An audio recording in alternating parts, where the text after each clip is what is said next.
राजा दाहिर।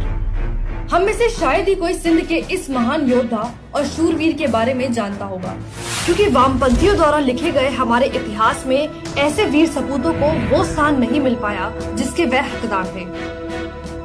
राजा दाहिर 8वीं सदी में सिंध के महान शासक थे। जी हाँ, वही सिंध जो आज पाकिस्तान का हिस्सा है, लेकिन कभी ये भारत का अभिन्न अंग हुआ करता था।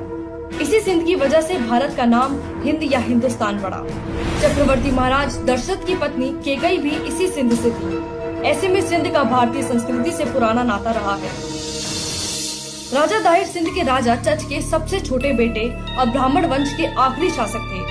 राजा दाहिर ऐसे पहले शासक थे जिन्होंने अपनी मातृभूमि की आन बान और शान की खातिर अरब आक्रांताओं से दुश्मनी मोड़ ली और युद्ध भूमि में उनको घुटने टेकने पर मजबूर कर दिया।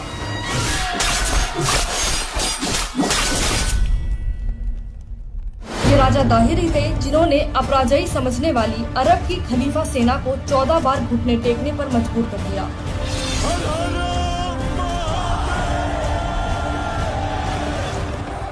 लेकिन 15वें युद्ध में देवल बंदरगाह के सूबेदार ज्ञान बुद्ध की गद्दारी के चलते राजा दाहिर को 17 साल के मोहम्मद बिन कासिम के हाथों हार का मुंह देखना पड़ा।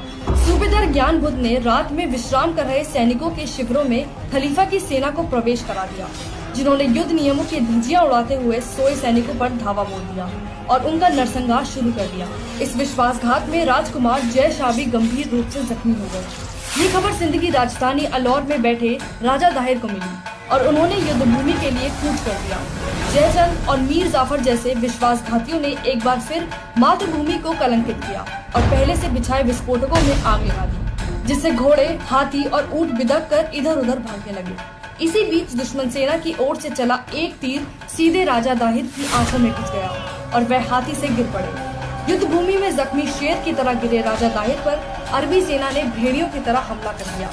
शेर की तरह लड़ते हुए राजा दाहिर वीर गति को प्राप्त हुए। इस युद्ध का असर लेकिन सदियों बाद तक भारत पर पड़ा। पाकिस्तान मूवमेंट के समय मुस्लिम लीग ने अरबी